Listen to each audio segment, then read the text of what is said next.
The Seattle City Council voted unanimously on Monday to approve a new gun tax and regulations on firearms and ammunition sold in the city.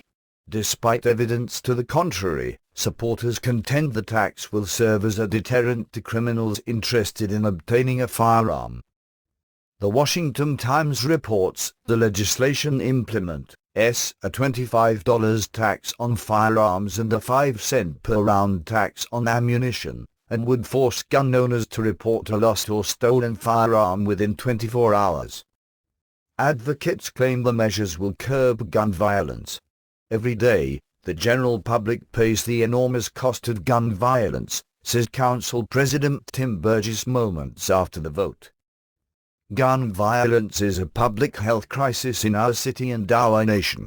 City government can and must pursue innovative gun safety measures that save lives and save money. As it has in other areas of policy, Seattle can lead the way in local solutions. A gun violence tax will give us revenue to provide broad-based benefits through research and prevention programs. Mandatory reporting provides the police information critical to investigations. I'm grateful for my colleagues' full support for both of these measures. The city claims that the gun tax will generate between $300,000 and $500,000 in revenue, which it will put toward gun violence prevention programs. But those numbers are misleading.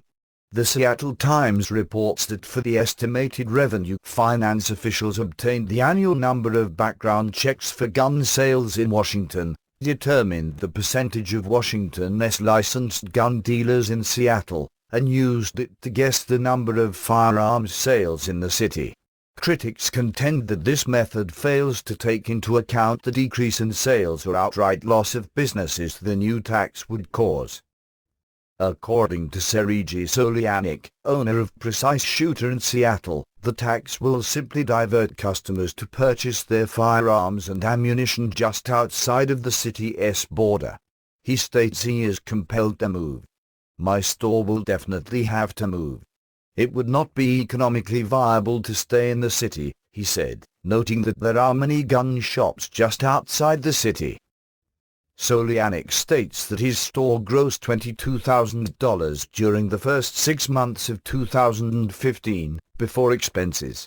If he were to pay the city's taxes, it would cost him $23,500. He would be left with having to choose between passing the extra costs on to his customers or simply going out of business. Solianik is hoping, however, that it will not come to that, as gun store owners are expected to file a lawsuit against the taxes. The very first thing that is going to happen is that all the gun stores will have to file a lawsuit trying to stay this, Solianik said. So while the court considers it, the law won't go into effect. In fact, Solianik contends that the ordinance likely will not be able to withstand a legal battle. There is a law in the state of Washington that says you cannot enact more restrictions on firearms than already exist in the state, Solianik said.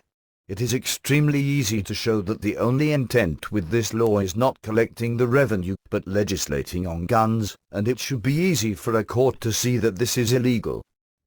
A 2008 opinion from the Washington State Attorney General states that these sorts of local firearm laws are prohibited by the preemption statute.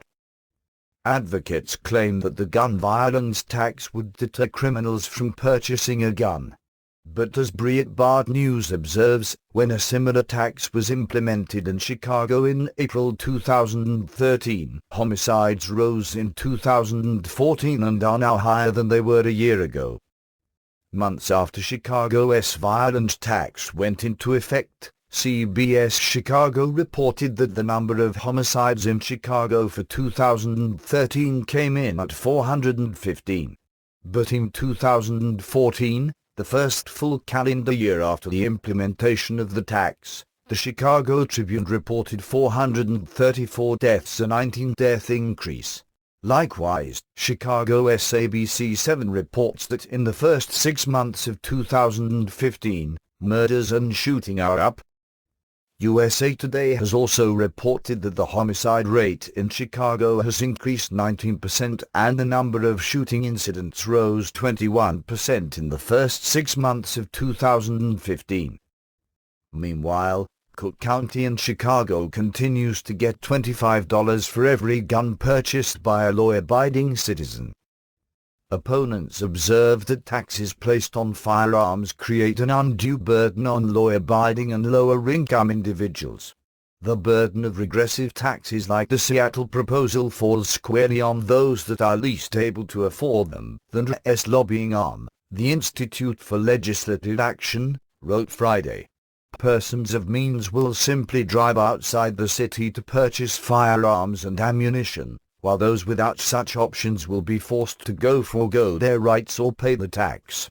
This is especially egregious considering how those at the lower end of the economic scale also tend to reside in areas where violent crime is the highest.